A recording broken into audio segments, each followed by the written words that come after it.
Well, this is Manoj Sharma from Rajdhani Coaching Center, Patna. Well, Rajdhani coaching centre ने recent में जो Bihar civil court clerk package 2 का test series offline and online कराया था। हमारी संस्था ने उसका डिटेल डिस्कशन का वीडियो क्लिप तैयार किया है। Let's enjoy all the questions one by one. I will make you understand all the questions in a very deeper sense. बहुत ही बारीकी से गहराई से आपको बताएंगे। Uncanny, uncanny means mysterious. इसका आंसर बी हुआ। इसकी हिंदी होती है रहस्यमयी।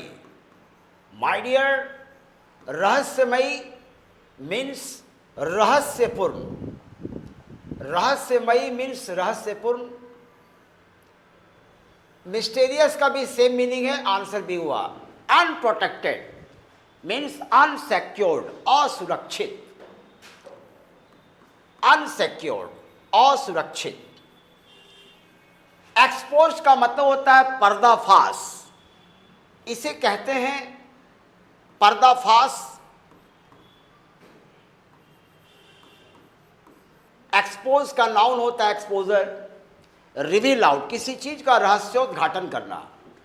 प्लेन का बहुत सा अर्थ होता है प्यारे। अगर प्लेन नाउन हो तो मैदान। प्लेन अगर साहित्य में, अंग्रेजी साहित्य में की जाए तो इसका मतलब होता है स्पष्ट। और अगर ये व्यक्ति के गुण के लिए आए प्लेन, तो इसे एक वर्ड बनता है प्लेन स्पोकन, स्पष्ट भाषी। बहरहाल तो अनकैनी का आंसर हुआ b. Now you have to understand question number 2। Rejuvenate. Hello, rejuvenate का मतलब होता है पुनर्जौवन प्राप्त करना। जैसे मान लीजिए कि कोई थोड़ा उम्र दराज हो गया है और खोई हुई जवानी तो वापस नहीं आ सकती मेरे दोस्तों, बट अगर खुराक सही हो, एक्सरसाइज वगैरह करे तो पुनर्जौवन की स्थिति पूर्वत्व तो प्राप्त नहीं करेगा पर कर सकता है। तो ऐसा पुनर्जौवन प्राप्त करना मतलब कि शरीर का तरोताजा हो जाना, दैट इज कॉल्ड रेज्यूवेनेट। रीसेट, ये इसका मतलब होता है कि फिर से ठीक करना। फिर से ठीक करना, इसको कहेंगे अगेनमेंट। हिंदी में फिर से ठीक करना, पुनः ठीक करना। माय डियर, रिक्रिएट का मतलब होता है मनोरंजन करना। रिक्रिएट, मनोरंजन करना। इसे एम्यूज और एंटरटेन भी कहते हैं डियर। रीटेक आप जानते हो, ये लिखने की जरूरत नहीं है। फिर से लेना। और रिफ्रेश का मतलब होता है तरोताजा करना या तरोताजा होना।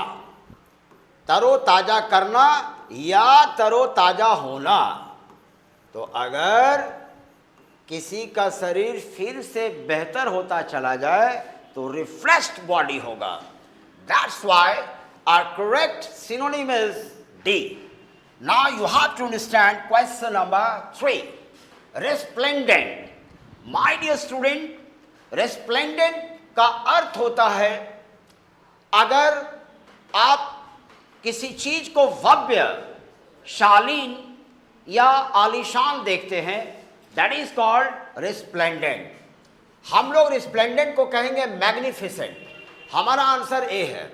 रेस्प्लेंडेंट का मतलब होता है शानदार, भव्य, भव्य, आलीशान। इसके बहुत सारे सिनोनिम होते हैं। Magnificent, elegant, August, okay, glorious, gorgeous, splendid, ये सारे के सारे रेस्प्लेंडेंट के मीनिंग होते हैं। हमारा आंसर ये हुआ।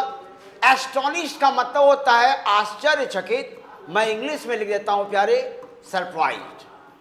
और इंथुसियास्टिक, इसका मतलब होता है उत्साही। इंग्लिश में इसको कहते हैं जीलस।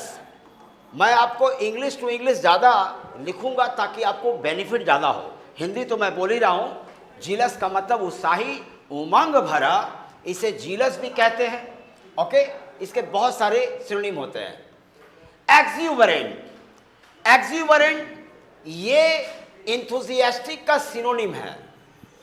यानी एक्सुबरेंट, एंथुजियास्टिक, जीलस, ये सभी के सभी सिनोनिम हैं, सबका मतलब होता है उत्साही। लेकिन हमें तो रेस्प्लेंडेंट, शानदार, भव्य, आलीशान, जो बहुत ही चमकदार, भड़कीला हो, ऐसे शानदार के लिए मैग्निफिसेंट हमारा करेक्ट आंसर है। Now you have to understand, isolate का मतलब होता है अलग करना। अलग करना, आइसोलेट, सेपरेट। और अगर किसी व्यक्ति को समाज से अलग कर दिया जाए तो उसको कहते हैं, उस अलग करना को कहते हैं सेग्रीगेट। तो सेग्रीगेट, आइसोलेट, डिटैच, सेपरेट, हमारा आंसर हो गया बी। इसका मतलब होता है अलग करना, सेपरेट, डिटैच। इसी प्रकार से सेग्रीगेट, ये सब का सब अलग करना, 4 का सिनोनिम हुआ B. My dear students, connect का मतलब होता है जोड़ना, ये तो अपोजिट होगा। कंबाइन का मतलब जोड़ना, ये भी अपोजिट होगा। और अटैच का मतलब भी जोड़ना या युक्त करना। इन तीनों का मीनिंग होगा जोड़ना या युक्त करना। अगर किसी चीज को मिला दिया जाए, जोड़ दिया जाए, तो उसे कहते हैं अटैच, कंबाइन, कनेक्ट, ज्वाइन भी कह सकते हो। बट इसका सिनोनिम हुआ अलग करना का डिटैच। डिटैच का मतलब भी अलग करना। Now you have to understand antonyms, I mean opposite words. Stalwart, stalwart का मतलब होता है साहसी, निष्ठावान। साहसी या निष्ठावान, हमें अपोजिट चाहिए। साहसी का अपोजिट देंगे डरपोक, और डरपोक को कहते हैं कावर्डली। माय डियर, डरपोक को आप चाहें तो कायर भी कह सकते हो प्यारे। इसे इंग्लिश में आप टिमिड भी कह सकते हो, कावर्डली को। कावर्ड नाउन है और इसमें एल वाई लगाते हैं कावर्डली, तो ये एडजेक्टिव या एडवर्ब हो जाता है। स्टाउट का मतलब होता है मजबूत, हृष्ट पुष्ट, सजीला। रॉबस्ट इसका सिनोनिम है, ये सेम मीनिंग होगा, ये इसका सिनोनिम है रॉबस्ट, स्टाउट, दोनों इक्वल है। और फर्म का मतलब होता है दृढ़, अगर ये एडजेक्टिव हो तो। और संस्था होगा तो फॉर्म को संस्था भी बोलते हैं नाउन में, और एडजेक्टिव में दृढ़। तो स्टैलवर्ट हो गया साहसी, और कावर्डली हो गया कायर या डरपोक। हमारा अपोजिट हो गया b is the correct answer.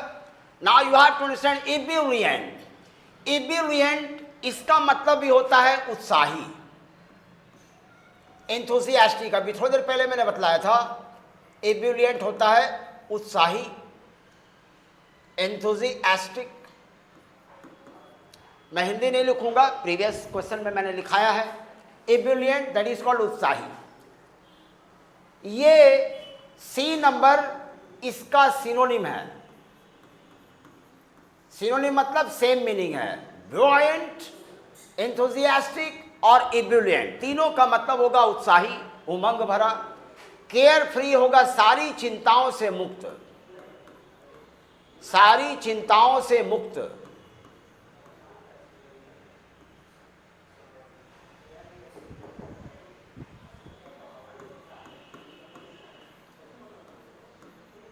मतलब कि आप इसको निश्चिंत भी कह सकते हैं। रॉगिस, इसका मतलब होता है दुष्ट। कई अर्थ होते हैं इसके, उसमें एक होता है दुष्ट, बदमाश। हमें तो अपोजिट चाहिए।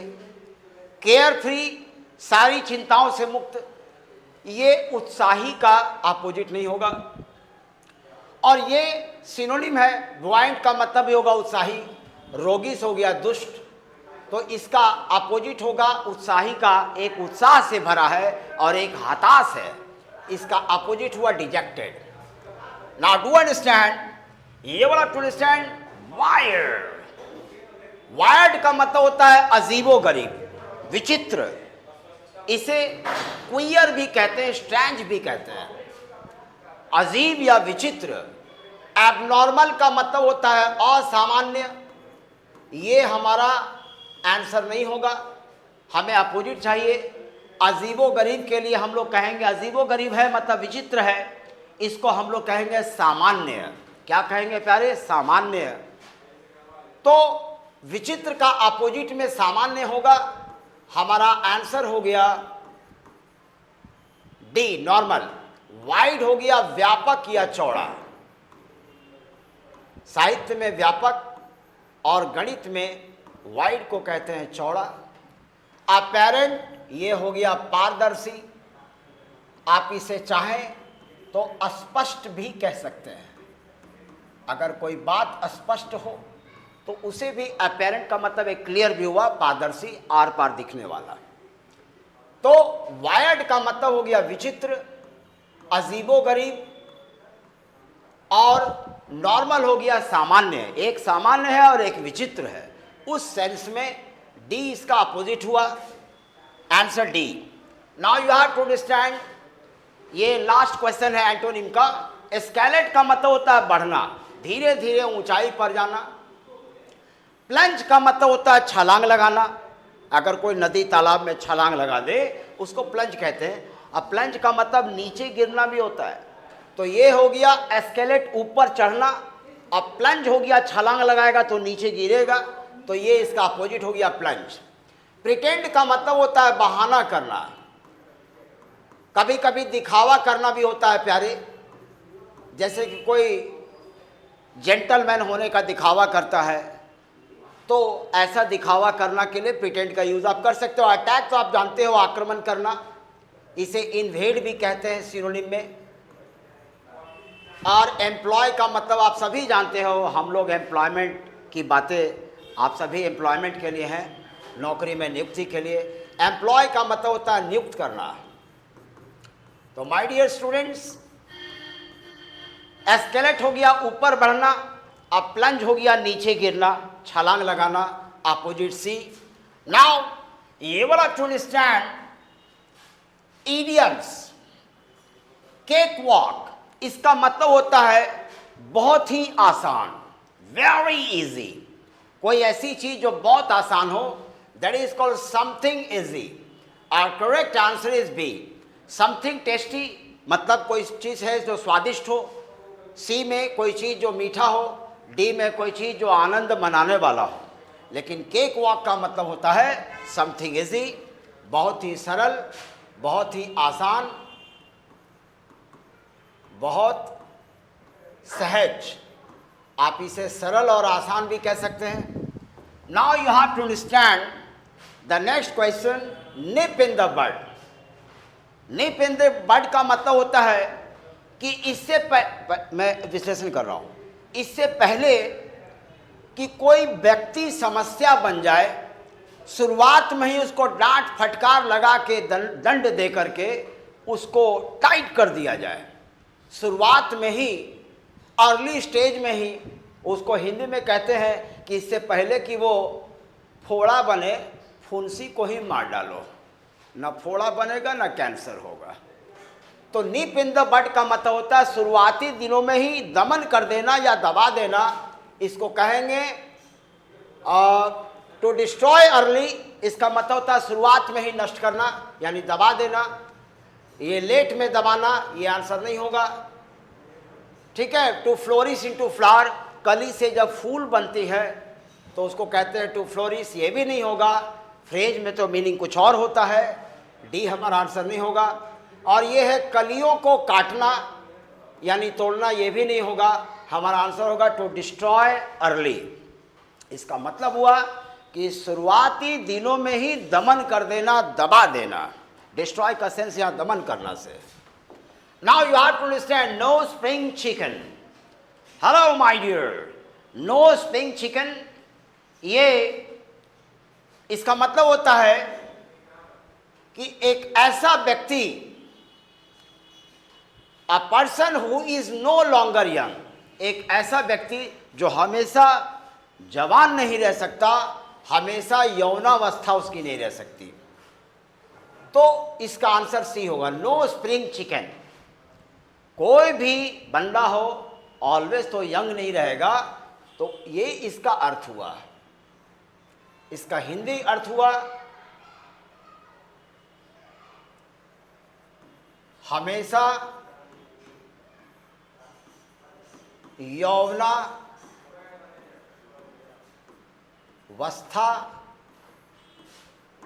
में न रहना। और बी हो गया, एक व्यक्ति जो चोरी करता है उसको तो थिफ बोलते हैं, और एक व्यक्ति जो झूठ बोलता है झूठा लायर, एक व्यक्ति जो साहसी हो करेजियस। ये सब आंसर नहीं होगा, इसका आंसर सी होगा। Now you have to understand on tenter hooks. On tenter hooks जो होता है, ये कोई आदमी बहुत ही तनावग्रस्त हो, टेंशन में हो, तो उसे कहते हैं ऑन टेंटर हुक्स, तनावग्रस्त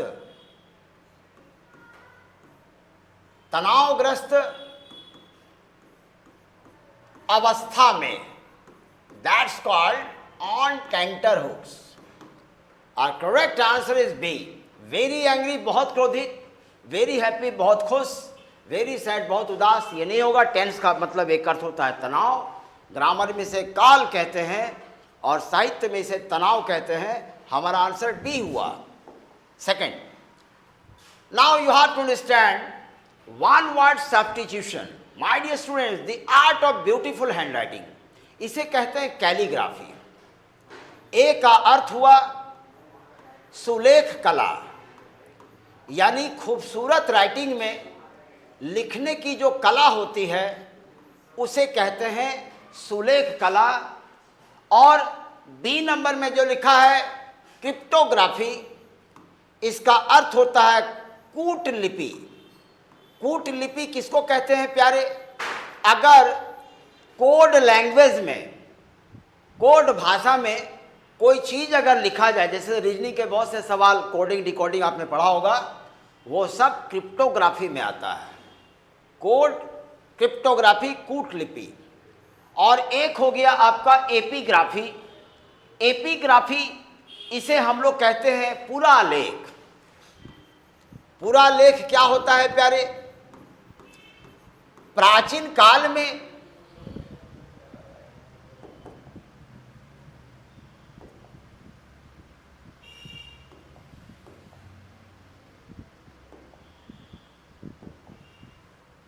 थोड़ा सा लेखा लिख दिए थे। एपिग्राफ पूरा लेख। प्राचीन काल में कई तरह की लिपियां इतिहासकार, कई विद्वान तैयार करते थे। ऐसे पूरा लेख की कला को हम लोग कहते हैं एपिग्राफी। एक है मोनोग्राफी। मोनोग्राफी होता है, डी नंबर में यहां लिखता हूं। मोनोग्राफी हो गया प्रबंध लेखन। प्रबंध लेखन में क्या होता है प्यारे? मान लीजिए कि कोई निबंध लिखना हो, तो उस निबंध को जो व्यवस्थित करने की कला है, प्रबंधन करने की जो कला है, उसे कहते हैं मोनोग्राफी। तो हमारा सुंदर सुलेख कला calligraphy is the correct answer. Now you have to understand question number 14। Scientific study of the nervous system and brain, इसे कहते हैं न्यूरोसाइंस। न्यूरोसाइंस का अर्थ होता है कि ब्रेन यानी मस्तिष्क, मस्तिष्क या स्मरण शक्ति से संबंधित विज्ञान, से संबंधित विज्ञान।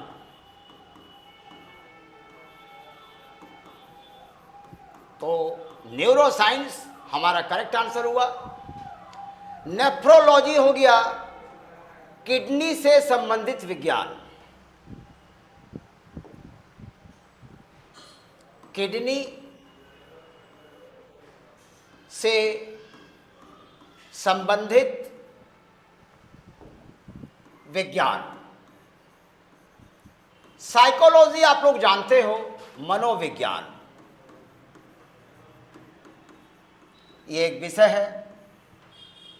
और कार्डियोलॉजी ये हो गया हृदय रोग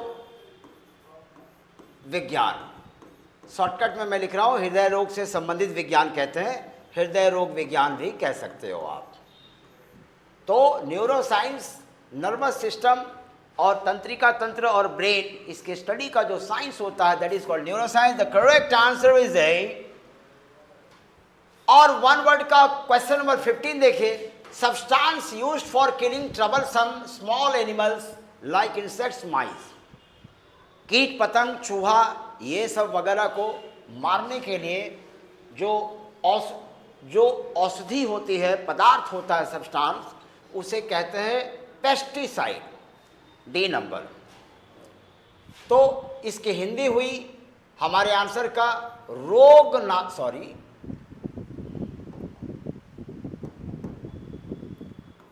कीटनाशक औषधि। नाउ इन्फेंटिसाइड ये होता है बालक की हत्या या बालक का हत्यारा। किसी बच्चे को कोई मार डाले, ऐसे मर्डर को, किलर को इन्फेंटिसाइड कहते हैं। और ये शुद्ध होगा बालक की हत्या, बाल हत्या। फंगीसाइड ये फंगस को मारने वाली दवा है, फंगस नाशक औषधि।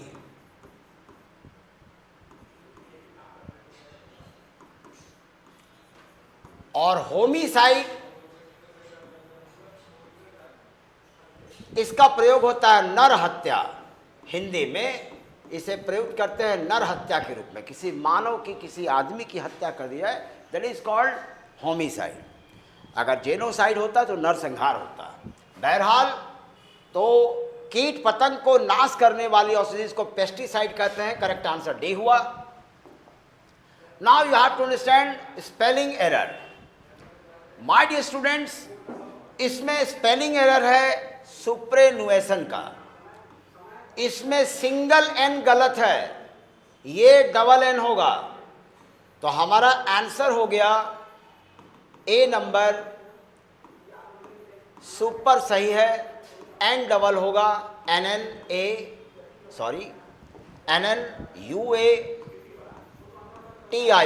सुपरएनुएशन का मतलब होता है अलौकिकता।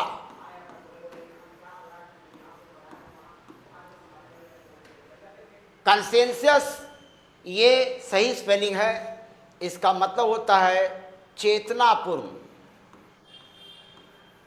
अगर कोई अपने आत्मा की बात को सुनता है दैट इज कॉल्ड कंसियंसस। इस करंट का अर्थ होता है किसमिस। करंट की एक और स्पेलिंग होती है जिसमें ए के जगह पर ई होता है, उस करंट का मतलब होता है धारा। ये करंट जो मैंने लिखा इसका अर्थ होता है धारा, और ये जो CURRENT है इस करंट का मतलब होता है किसमिस। अंगूर को सुखाकर ड्राई फ्रूट, किसमिस। और हैलुसिनेशन इसका अर्थ होता है भ्रम। अगर किसी व्यक्ति को दृष्टि भ्रम हो जाए तो उस दृष्टि भ्रम को हम लोग हैलुसिनेशन कहते हैं। जैसे कार कोई चला रहा है बाईपास में, 500 मीटर दूर में यूं दिख रहा है कि लगता है कि सड़क नदी है, पर जब वहाँ पर गया 200 मीटर नज़दीक तो देखा अरे ये तो नदी नहीं है, ये तो सड़क ही है। तो ऐसा जो दृष्टि भ्रम होता है उसको कहते हैं hallucination. Now you have to understand 70 number. 70 number में रॉन्ग स्पेलिंग है हेटेरोजीनियस का। इसमें टी के बाद ई होगा, तो इसका करेक्शन हुआ हेटेरोजीनियस। इसे हिंदी में कहते हैं समान। अगर दो चीजें एक जैसी दिखे तो उसको कहते हैं हेटेरोजीनियस। डायरिया ये एक तरह का रोग है। डायरिया हम लोग इसे दस्त भी कहते हैं, एक रोग है। यूबिक्यूटस का मतलब होता है ओमनी प्रेजेंट, और दोनों की हिंदी होती है सर्वत्र।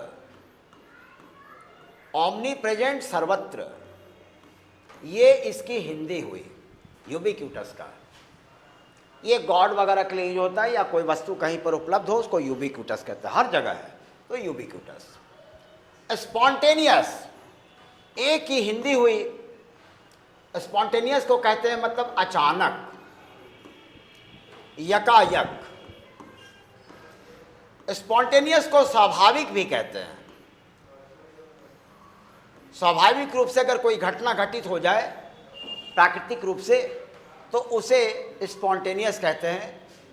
ठीक है, तो हमारा रॉन्ग स्पेलिंग था हेटेरोजेनियस, करेक्ट आंसर हुआ बी। हमें रॉन्ग स्पेलिंग ढूंढनी थी। 18 नंबर में फिर वही 3 करेक्ट स्पेलिंग है और एक रॉन्ग है।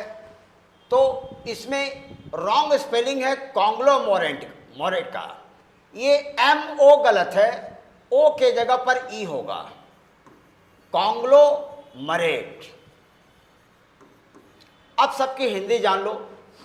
पोमेग्रेनेट, ये एक फल है। इस फल को हम लोग कहते हैं अनार। क्या कहते हैं प्यारे? अनार। सस्टेनेंस, सस्टेनेंस का मतलब होता है अगर किसी चीज के अस्तित्व को बरकरार रखा जाए तो दैट इज कॉल्ड सस्टेनेंस। तो अस्तित्व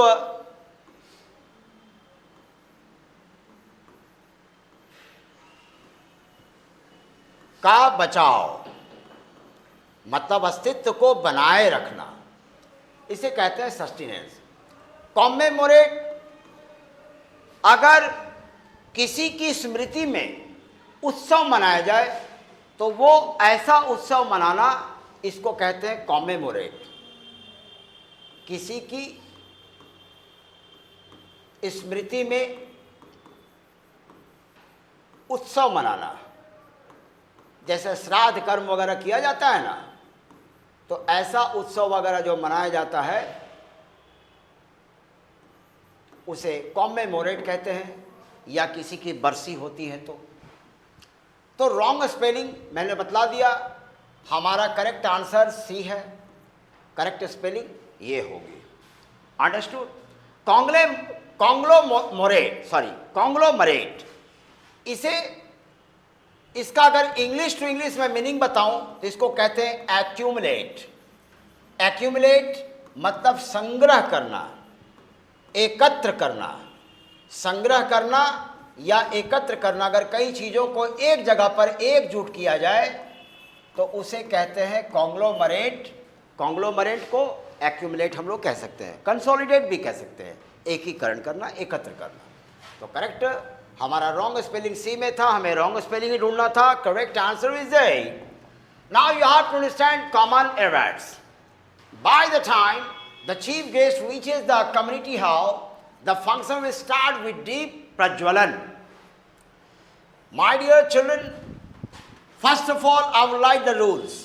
Look here, मैं स्मार्ट रूल आपके लिए लिख रहा हूं। By the time, इसके साथ यदि प्रेजेंट इंडेफिनिट टेंस हो, प्रेजेंट इंडेफिनिट टेंस में नॉर्मली हमें V1 या V5 मिलेगा, तो इसकी जो इसके साथ जो टेंस कंबाइंड होता है अन्य घटना में, वो होता है विल या शैल के साथ हैव प्लस V3। इसे ग्रामर की जुबान में कहते हैं फ्यूचर परफेक्ट टेंस। तो ये कॉम्प्लेक्स सेंटेंस है प्यारे, कॉम्प्लेक्स सेंटेंस। और बाय द टाइम का अर्थ होता है जिस समय तक। तो बाय द टाइम के साथ हम लोग प्रेजेंट इंडेफिनिट और फ्यूचर परफेक्ट का कॉम्बिनेशन देंगे। इसके साथ एक और कॉम्बिनेशन हो सकता है। बाय द टाइम के साथ प्रेजेंट इंडेफिनिट के साथ साथ आप प्रेजेंट परफेक्ट टेंस भी दे सकते हैं, हैव हैज प्लस V3। ये 2 रूल है प्यारे, या तो ये देंगे या ये देंगे। अब हम लोग सवाल को देखते हैं। हमारा जो फॉर्मूला है इसे मैं सवाल में सर्कल करूंगा। बाय द टाइम ये हमारा कंजंक्शन है, लिंकर, कनेक्टर, कनेक्टिव जो कह लीजिए, हिंदी में संयोजक है। दो वाक्यों को जोड़ने वाले शब्द को संयोजक कहते हैं। तो बाय द टाइम एक कनेक्टिव है जिसने दो घटनाओं को जोड़ा है। बाय द टाइम के साथ पहला वर्ब है रीचेज, रीच हो गया वर्ब 1, और रीचेज को मैं V5 नाम से पुकार रहा हूँ। Reaches, goes, comes, reads, rights, ये सभी V5। आने वाले जितने भी सेट्स का डिस्कशन दूंगा, किसी वर्ब में वर्ब 1 में SES जोड़ दिया जाए उसको V5 कहेंगे। तो बाय द टाइम के साथ V5 है। और इस घटना को देखिए, इस घटना में विल स्टार्ट, इसमें स्टार्ट है वर्ब 1, यही हमारा एरर है। विल स्टार्ट ये रॉन्ग है। देखिए मैं दिखा रहा हूं, बाय द टाइम के साथ सवाल में रीचेज है V5, और इस घटना में विल स्टार्ट, विल के साथ वर्ब 1 लिखा है, जबकि विल के साथ होगा है प्लस V3। तो इसमें एरर हो गया स्टार्ट, इसका करेक्शन होगा हैव स्टार्टेड, हैव स्टार्टेड, ये इसका करेक्शन हमने बतलाया आपको। तो विल तो रहेगा, अब विल के साथ आ जाएगा have started, will have started. कहने का मतलब कि सेक्शन एक, ऑप्शन ए को देखिए, इसमें स्टार्ट एरर है, इसके जगह पर हैव स्टार्टेड होगा, ये हमारा करेक्शन हुआ। फ्यूचर परफेक्ट टेंस, आप चाहें तो विल स्टार्ट दोनों को हटाकर आप हैज स्टार्टेड भी लिख सकते हैं। तो आप करेक्शन हैज स्टार्टेड कीजिए या विल हैव स्टार्टेड कीजिए, हमारा ऑप्शन ए में ही एरर है। इसकी पूरी हिंदी हो गई कि जिस समय तक मुख्य अतिथि कम्युनिटी हॉल में पहुंचेगा, फंक्शन दीप प्रज्वलन से आरंभ हो चुकी होगी। दीप प्रज्वलन से कार्यक्रम, फंक्शन शुरू हो चुकी होगी। तो ये हमारा करेक्शन हो गया स्टार्ट का have started. Answer A, present indefinite के साथ फ्यूचर परफेक्ट या प्रेजेंट परफेक्ट का कॉम्बिनेशन होगा। Now you have to understand the last question. Scarcely का पहले रूल समझिए। स्केर्सली का सिनोनिम होता है हार्डली। माय डियर स्टूडेंट्स, दोनों को हिंदी में कहते हैं मुश्किल से।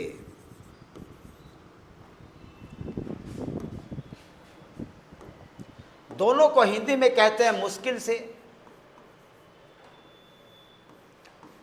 ये एक निगेटिव एडवर्ब है। हार्डली, स्केर्सली दोनों सिनोनिम हैं, जैसे पापा डैडी। हार्डली के कॉम्बिनेशन में हैड, सब्जेक्ट और V3, मैं स्ट्रक्चरल फॉर्मूला लिख रहा हूं। और जो दूसरी घटना होगी उसमें हम लोग लिंकर वेन देंगे। वेन के जगह कभी कभी बिफोर का भी यूज होता है। अंग्रेजों के ज़माने में हार्डली स्केर्सली के साथ बिफोर प्रयोग में आता था। आज की तारीख में ज़्यादातर स्केर्सली हार्डली के कॉम्बिनेशन में वेन आता है। अगर आप बिफोर भी दे दें तो रॉन्ग नहीं है। और इस लिंकर के बाद यानी कनेक्टिव के बाद सब्जेक्ट होगा और वर्ब 2 होगा, जिसे पास्ट टेंस भी कहते हैं। ये हमारा स्ट्रक्चर हो गया। हार्डली स्केर्सली से जब भी कोई सेंटेंस शुरुआत हो और शर्त है कि साथ में दो घटनाएं हों, तो बीच में जो दूसरी घटना आरंभ होगी वो वेन से होगा। इसी चीज को हार्डली स्केर्सली का जब भी कॉमन एरर आएगा प्यारे, तो इसी को आपको चेक करना है। तो टेस्ट सीरीज में जितने भी सवाल हमने राजधानी कोचिंग सेंटर ने दिया है, चुना है सवालों को, ये बिल्कुल इम्पॉर्टेंट संभावित प्रश्न हैं जो बिहार सिविल कोड क्लर्क के एग्ज़ाम में आने की संभावना है। बिल्कुल सिलेक्टेड दिया गया है। आप कॉम्पिटिटिव एग्जामिनेशन में इससे ज़बरदस्त लाभ उठा सकते हैं। बहरहाल, तो यहाँ आप ध्यान से देखिए, स्केर्सली के साथ हैड बिल्कुल करेक्ट है। हैव हैज हैड के साथ V3 होता है।